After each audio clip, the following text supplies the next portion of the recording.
Jemaat yang dikasihi Tuhan, kita bersama memasuki Minggu Prapaskah yang keempat pada hari ini.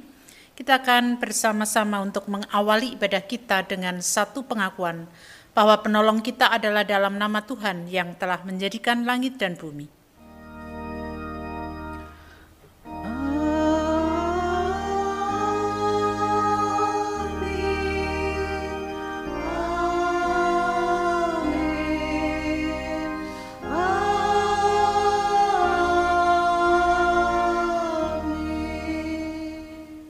Kasih karunia dan damai sejahtera dari Allah Bapa kita dan dari Tuhan Yesus Kristus menyertai saudara sekalian. Dan menyertai saudara juga. Mazmur 33 ayat 11, tetapi rencana Tuhan tetap selama-lamanya, rancangan hatinya turun-temurun. Mari kita bersama menaikkan pujian kepada Allah kita yang menjadi Raja hidup kita.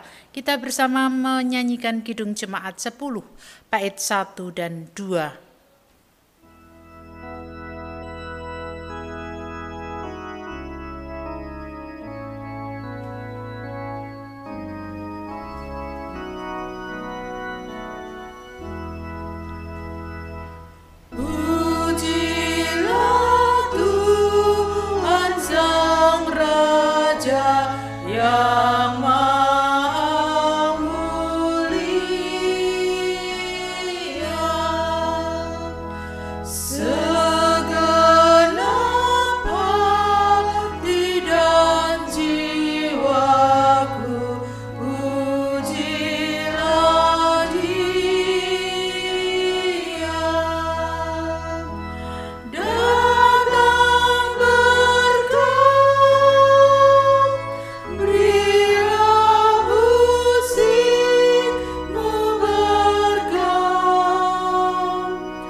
Dipersilakan duduk, kita akan bersama-sama untuk mengakui dosa di hadapan Tuhan dalam doa. Dengan segala kerendahan hati kami datang kepadamu Tuhan. Kami mengakui bahwa dalam hidup yang kami jalani, seringkali kami melakukan hal-hal yang tidak berkenan di hadapan Tuhan. Bahkan kami seringkali kecewa manakala apa yang menjadi rencana kami tidak terwujud sebagaimana apa yang kami harapkan. Tuhan, kiranya Tuhan mengampuni kami dan menolong kami untuk terus belajar bahwa segala sesuatu yang terjadi atas hidup dan kehidupan kami ada rencana Tuhan dalam hidup ini. Inilah pengakuan kami di hadapan-Mu. Dalam nama Tuhan Yesus kami berdoa. Amin. Bersama kita menyanyikan Kidung Jemaat 158 bait 1 dan 2. Tuhan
Kita tahu sekarang bahwa Allah turut bekerja dalam segala sesuatu untuk mendatangkan kebaikan bagi mereka yang mengasihi Dia, yaitu bagi mereka yang terpanggil sesuai dengan rencana Allah. Roma 8 ayat 28, demikianlah berita anugerah dari Tuhan.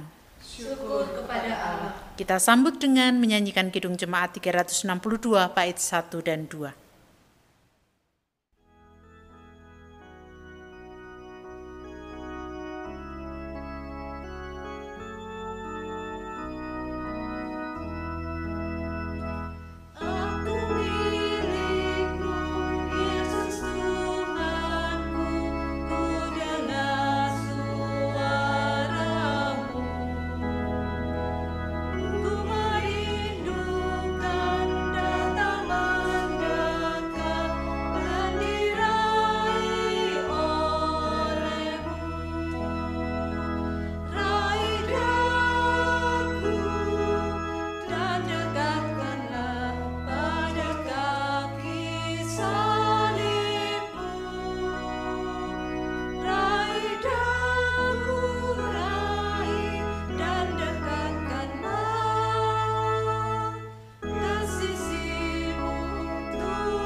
Ibu, Bapak, Saudara yang dikasihi Tuhan, kita akan bersama-sama untuk merenungkan apa yang menjadi bacaan Injil pada hari ini, namun terlebih dahulu kita akan berdoa.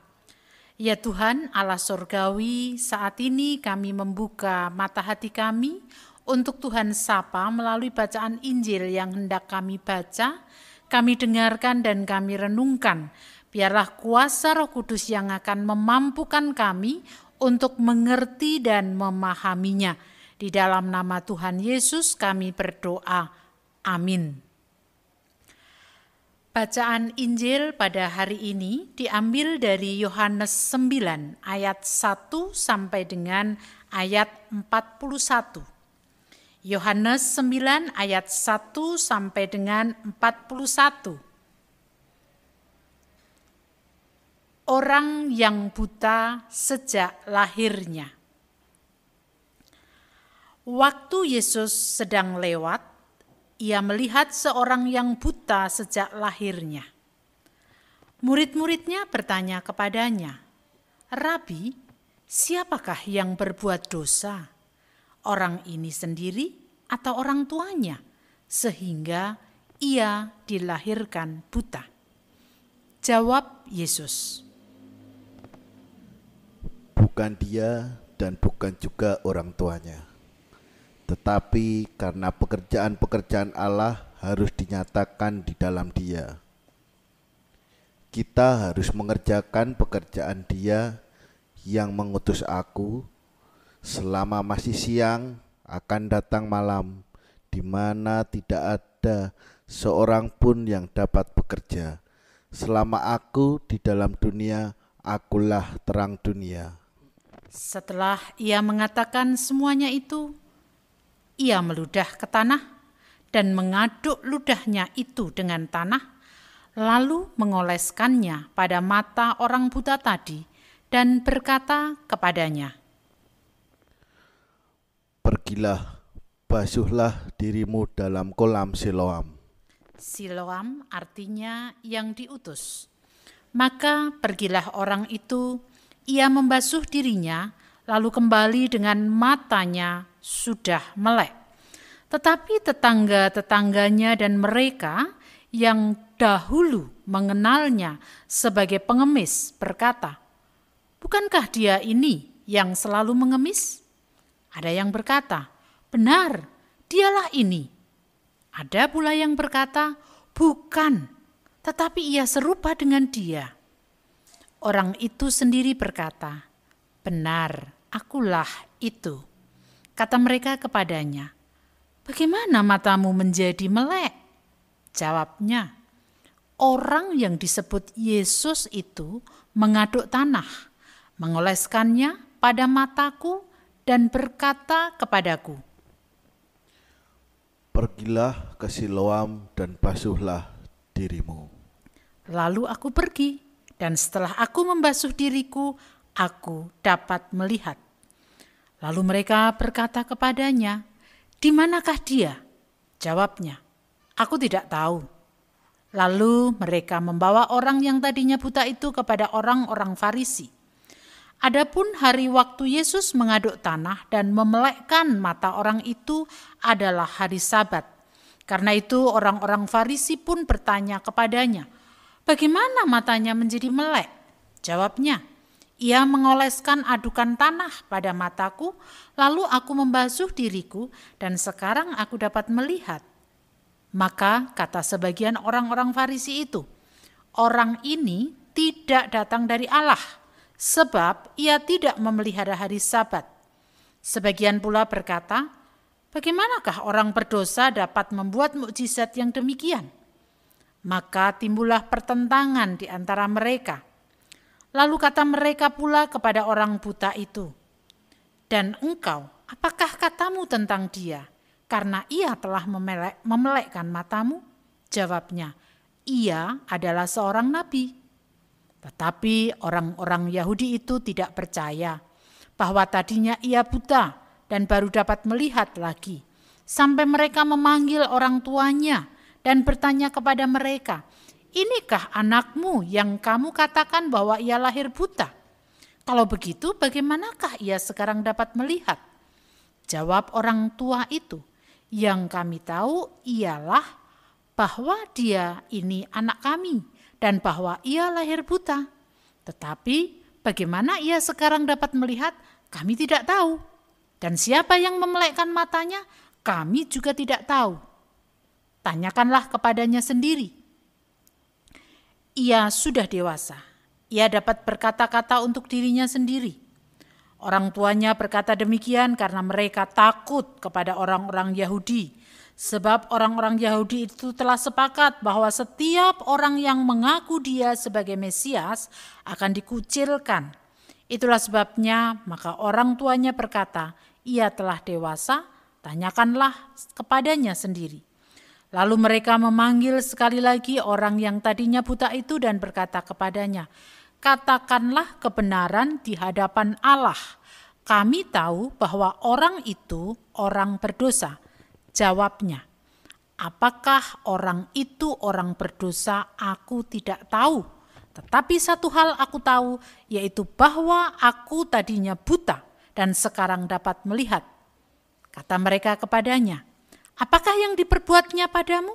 Bagaimana ia memelekkan matamu?" Jawabnya, "Telah kukatakan kepadamu dan kamu tidak mendengarkannya. Mengapa kamu hendak mendengarkannya lagi? Barangkali kamu mau menjadi muridnya juga?" Sambil mengejek, mereka berkata kepadanya, "Engkau murid orang itu, tetapi kami murid-murid Musa. Kami tahu bahwa Allah telah berfirman kepada Musa, tetapi tentang dia itu kami tidak tahu dari mana ia datang." Jawab orang itu kepada mereka, "Aneh juga bahwa kamu tidak tahu dari mana ia datang, sedangkan ia telah memelekkan mataku.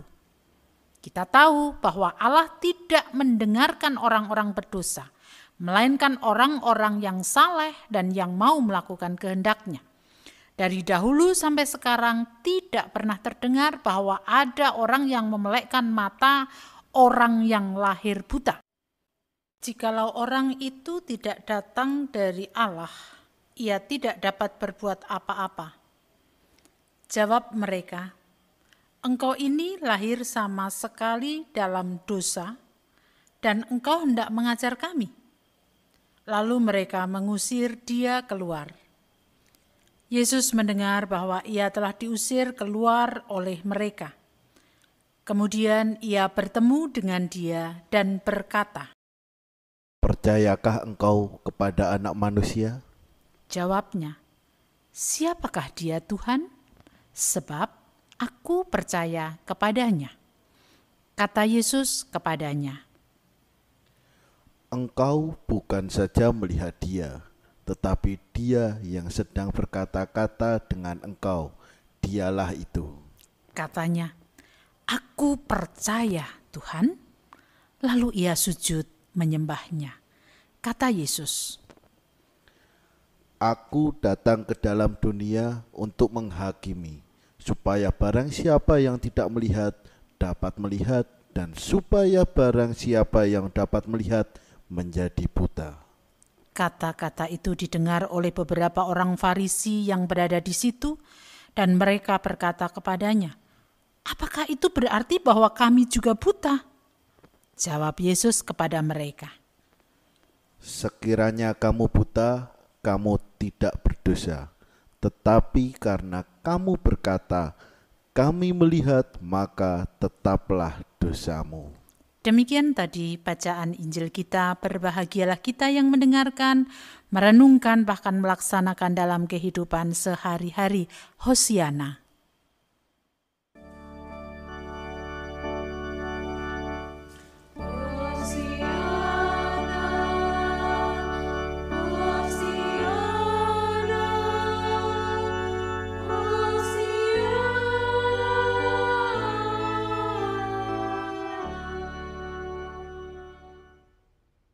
Bapak, Ibu, Saudara yang dikasih Tuhan, di dalam kehidupan kita mungkin kita pernah mendapati ada bagian dari keluarga itu harus menghadapi masalah seumur hidup. Misalnya, dia harus mengalami sesuatu yang tidak bisa disembuhkan. Entah itu kebutuhan khusus atau yang lainnya. Nah, seringkali orang berpikir bahwa masalah dalam kehidupan ini dikaitkan dengan dosa. Karena dosa, maka dia mendapatkan masalah. Seringkali orang punya pemahaman seperti itu. Dan hal itu juga terjadi dalam kehidupan orang Yahudi. Segala sesuatu masalah yang terjadi atas kehidupan, baik itu sebuah keluarga, baik itu kehidupan seseorang, pasti akan dikaitkan dengan dosa. Itulah sebabnya melalui bacaan ini kita akan melihat sebenarnya masalah dalam kehidupan sebuah keluarga atau sesuatu yang harus dialami oleh keluarga atau seseorang itu karena apa? Dalam bacaan tadi sudah langsung dikatakan di dalam ayat 2 ketika Yesus melihat orang yang buta sejak lahir. Murid-murid bertanya, "Rabi, siapakah yang berbuat dosa? Orang ini sendiri atau orang tuanya sehingga ia dilahirkan buta?" Nah, pemahaman itulah yang kemudian selalu dikaitkan bahwa kalau orang bermasalah itu berarti dia karena dosanya. Nah, Yesus hendak membongkar apa yang sudah menjadi sebuah pemahaman atau dogma yang dimiliki oleh orang Yahudi. Itulah sebabnya dia menjawab, bukan dia dan bukan orang tuanya. Jadi bukan karena dosa sehingga orang itu dilahirkan buta. Bukan karena dosa sehingga orang itu dilahirkan cacat. Bukan. Tetapi pekerjaan-pekerjaan Allah akan dinyatakan melalui permasalahan-permasalahan yang sedang dialami oleh manusia. Bapak Ibu Saudara yang dikasihi Tuhan, kita tahu persis bagaimana proses pemulihan orang buta dari tidak bisa melihat sehingga dia bisa melek dan kemudian dia bisa melihat. Orang buta disembuhkan oleh Yesus dengan cara meludah ke tanah, kemudian mengaduknya, dan kemudian mengoleskannya ke mata orang buta itu. Lalu Yesus katakan, pergilah ke kolam Siloam. Dan ketika orang buta itu mau untuk melakukan apa yang dikatakan Yesus, sembuh. Dia menjadi melihat. Nah, kesembuhan ini menjadi masalah. Masalah bukan pada diri orang buta itu, tetapi masalah dalam orang-orang atau dalam kebersamaan dengan orang-orang Farisi pada waktu itu. Karena ada yang mengatakan kepada orang-orang Farisi itu, loh, ada penyembuhan di hari Sabat. Padahal hari Sabat itu bagi mereka tidak boleh melakukan pekerjaan apapun juga. Kecuali dalam persekutuan dengan Tuhan atau beribadah. Nah, itulah sebabnya ketika Yesus melakukan pemulihan atas orang buta itu pada hari Sabat, orang Farisi langsung punya pemahaman bahwa dia tidak menghargai hari Sabat. Kalau orang tidak menghargai hari Sabat, berarti dia bukan berasal dari Allah. Dia bukan seorang nabi, tetapi dia adalah orang berdosa. Bapak Ibu Saudara yang dikasihi Tuhan, itulah masalah. Masalah di antara orang-orang yang pada waktu itu hadir. Sampai kemudian orang-orang Farisi itu memanggil orang buta tadi untuk ngecek lah, katakanlah begitu, benar tidak tahu apa yang dikatakan orang itu. Yang dikatakan orang-orang yang melihat itu betul tidak, dan ternyata betul. Tentu hal ini menjadi sesuatu yang tidak menyenangkan bagi orang-orang Farisi. Pemulihan atas diri orang buta itu menjadi sebuah peristiwa yang tidak menyenangkan bagi orang-orang Farisi. Bukan hanya orang buta itu sendiri yang diklarifikasi, tetapi orang tuanya pun dipanggil untuk bertanya, benar enggak ini anakmu yang sudah yang dulu buta kok sekarang bisa melihat, melek tadi dikatakan begitu. Karena orang tuanya takut dalam sebuah tradisi yang sangat kuat bahwa ya namanya Sabat itu tidak boleh melakukan pekerjaan apapun. Maka orang tuanya tadi lepas tangan, dia sudah dewasa, tanya sendiri apa yang terjadi atas dirinya. Bapak Ibu Saudara yang dikasihi Tuhan, ketika kemudian orang-orang Farisi itu tahu betul bahwa orang yang buta itu sudah sembuh, sudah bisa melihat, mereka tidak ingin kekuasaan mereka, kehebatan mereka ditandingi oleh pribadi yang bernama Yesus. Maka orang buta itu diusir dari tengah-tengah mereka. Tetapi Yesus tidak membiarkan orang buta itu. Yesus bertanya kepada orang buta itu.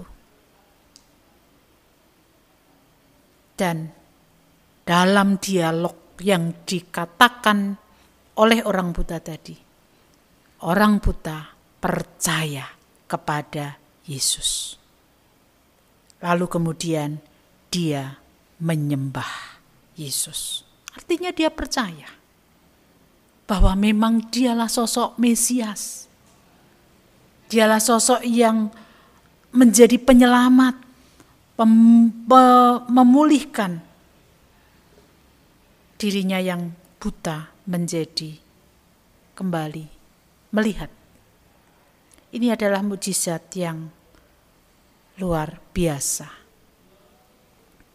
Bapak Ibu Saudara yang dikasih Tuhan,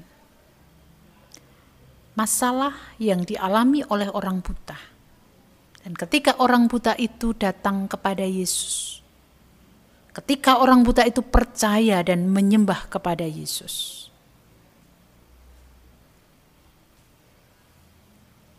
terjadi mukjizat yang luar biasa. Rencana Tuhan, karya Tuhan hendak dinyatakan melalui masalah-masalah yang dialami oleh manusia. Seringkali ketika kita menghadapi masalah, kita ingin lari, kita tidak ingin berada menerima masalah yang harus kita alami. Padahal dengan masalah-masalah yang ada, Tuhan sedang hendak menyatakan karya-karyanya lebih besar lagi. Asal kita mau percaya, sebagaimana orang buta tadi, karya-karya Tuhan, pekerjaan-pekerjaan Tuhan akan dinyatakan lebih besar lagi. Itu sebabnya masalah apapun juga yang kita alami, terima. Lihatlah masalah itu ada dalam rencana Tuhan, dan rencana Tuhan itu untuk kehidupan kita. Rencana Tuhan itu untuk kebaikan kita. Terima, hadapi bersama dengan Tuhan, percaya kepadanya, pastilah ada kehidupan yang kita alami. Amin. Saat teduh bagi kita semuanya.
Marilah Bapak, Ibu, dan saudara sekalian, dengan meletakkan tangan kanan di dada sebelah kiri, kita ikrarkan iman pengakuan kita.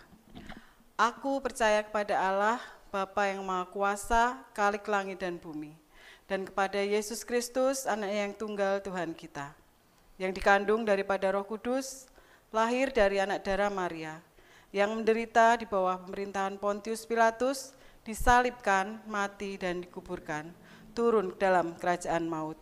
Pada hari yang ketiga, bangkit pula dari antara orang mati, naik ke surga, duduk di sebelah kanan Allah, Bapa yang Maha Kuasa, dan akan datang dari sana untuk menghakimi orang yang hidup dan yang mati.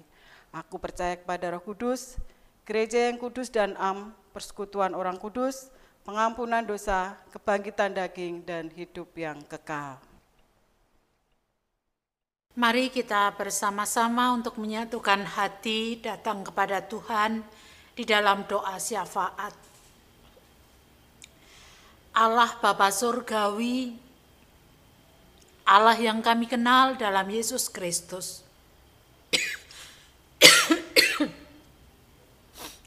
Kami mengucap syukur untuk kesempatan yang Tuhan anugerahkan kepada kami. Bersama-sama dalam persekutuan ini, kami boleh belajar tentang kesaksian kebenaran firman-Mu yang mengingatkan kepada kami bahwa karya Allah senantiasa nyata dalam kehidupan umat manusia. Biarlah kami terus melihat karya-karya itu dalam iman kami, sehingga kami bukan menginginkan rencana kami yang terjadi, tetapi rencana Tuhan. Saat ini ya Tuhan, kami hendak menyerahkan keberadaan kehidupan kami sebagai bangsa dan negara. Kami mohon berkat pertolongan atas bangsa dan negara ini, khususnya untuk pemimpin bangsa dan negara kami. Berkatilah mereka semuanya dalam melaksanakan tugas tanggung jawab mereka, agar mereka melaksanakan tugas tanggung jawab itu demi kesejahteraan kehidupan bangsa dan negara.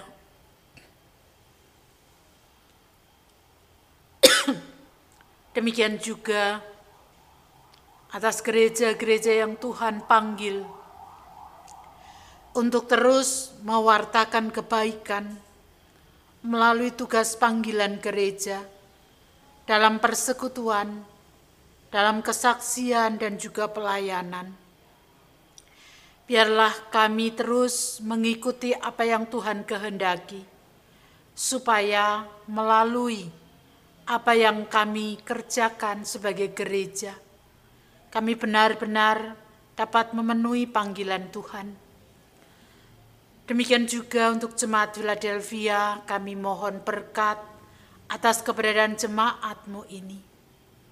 Tuhan menjadi kepala gereja kami, yang terus kami ikuti, walaupun kami sadar mengikut Tuhan ada konsekuensi yang harus kami terima. Tetapi ketika kami mau berjalan bersama dengan Tuhan, seberat apapun konsekuensi itu bisa kami lewati. Kami berdoa untuk setiap keluarga jemaat Philadelphia dengan segala pergumulan yang ada di dalamnya, baik itu masalah ekonomi, masalah kesehatan, masalah sosial, dan juga berbagai macam masalah lain, pekerjaan, studi, dan lain sebagainya. Berkenan Tuhan menolong kami semuanya, supaya melalui pergumulan yang ada, kami justru mendekatkan diri kepada Tuhan.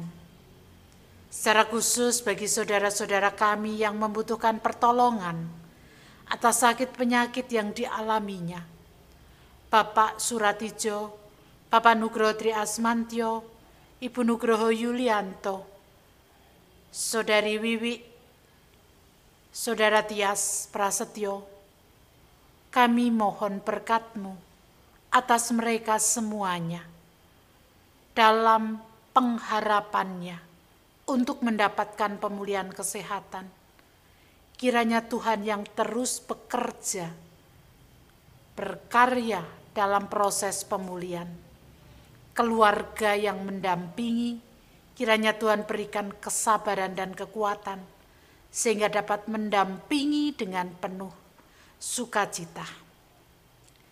Demikian juga kami berdoa untuk anak-anak kami dalam masa studi mereka.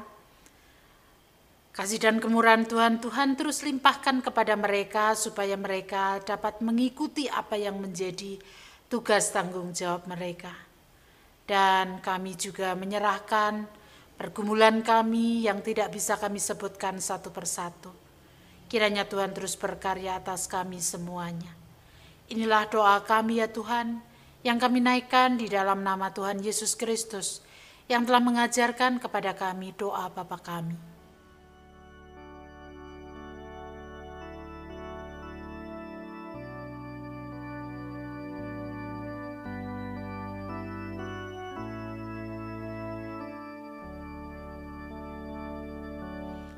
Bapa kami yang ada di surga, dikuduskanlah namamu, datanglah kerajaanmu, jadilah kehendakmu di bumi seperti di surga.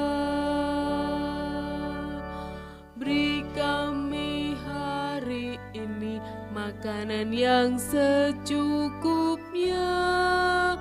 Ampuni salah kami seperti kami ampuni yang bersalah pada kami. Jangan bawa kami dalam pencobaan,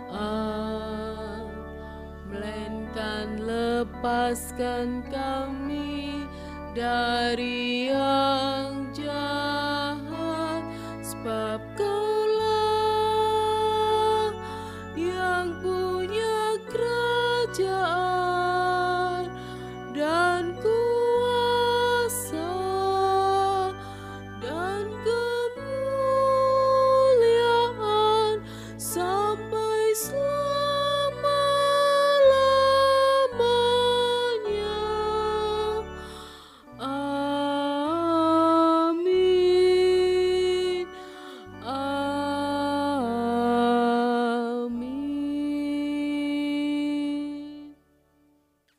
Sebagai rasa syukur kita kepada Tuhan, kita akan mengumpulkan persembahan dengan dasar Kolose 3 ayatnya yang ke-17.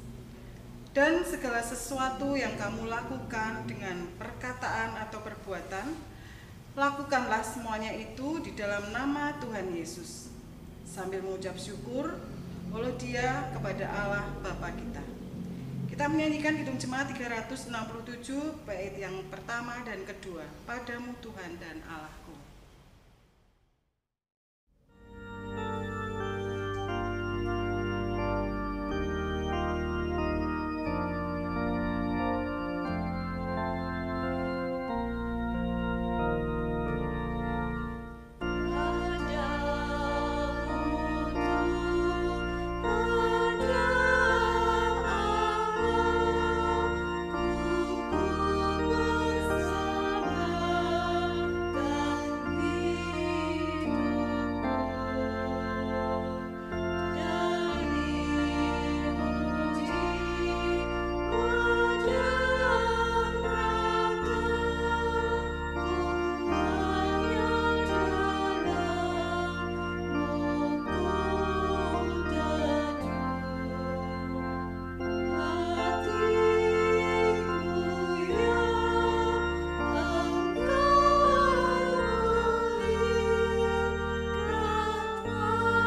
Mari kita bawa persembahan kita dalam doa. Tuhan Yesus, kami datang kepadamu dengan penuh rasa ucap syukur Tuhan. Kami berterima kasih atas setiap pemeliharaan yang telah Engkau berikan kepada kami. Engkau begitu menyayangi kami Tuhan. Engkau memberkati kami hari lepas hari, tak sedetik pun Engkau meninggalkan kami. Saat ini Tuhan, kami datang dengan bawa persembahan. Biarlah persembahan yang kami kumpulkan ini Tuhan, boleh dikelola dengan baik oleh jemaat-Mu di Philadelphia. Dan biarlah Tuhan, Engkau sucikan setiap persembahan kami. Kuduskanlah Tuhan, dan ampunilah dosa-dosa kami, jika dalam persembahkan terselip dosa-dosa. Terima kasih Tuhan, terima kasih. Doa ini kami beralaskan dalam nama Tuhan Yesus Kristus. Amin. Rencana Tuhan atas kehidupan kita selalu baik adanya, walaupun itu tidak mudah untuk kita hadapi, untuk kita lewati. Oleh karena itu, mari kita terus mengikut Dia dalam kehidupan ini, karena kita akan merasakan bagaimana janji Tuhan terus dapat kita alami dalam hidup kita. Kita bersama bangkit berdiri menyanyikan Kidung Jemaat 376 bait 1 dan 2.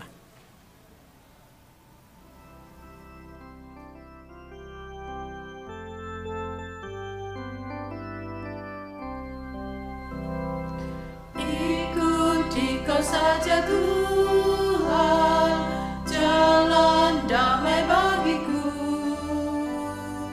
Aku selamat dan sentosa hanya oleh darah-Mu. Aku ingin ikuti Kau dan mengabdi pada-Mu. Dalam Dikau juru selamat, ku bahagia penuh.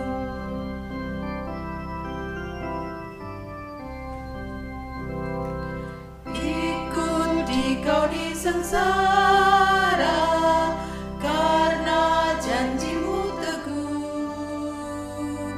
Atas kuasa kegelapan, ku menang bersama-Mu. Aku ingin ikuti Kau dan mengabdi pada-Mu. Dalam Dikau juru selamat, ku bahagia penuh. Kita akhiri ibadah kita dan kita terima berkat-Nya. Kiranya kasih karunia dan damai sejahtera yang bersumber dari Allah Bapa, dari Tuhan Yesus Kristus, serta persekutuan dengan Roh Kudus tercurah atas kita semuanya sekarang dan sampai selama-lamanya.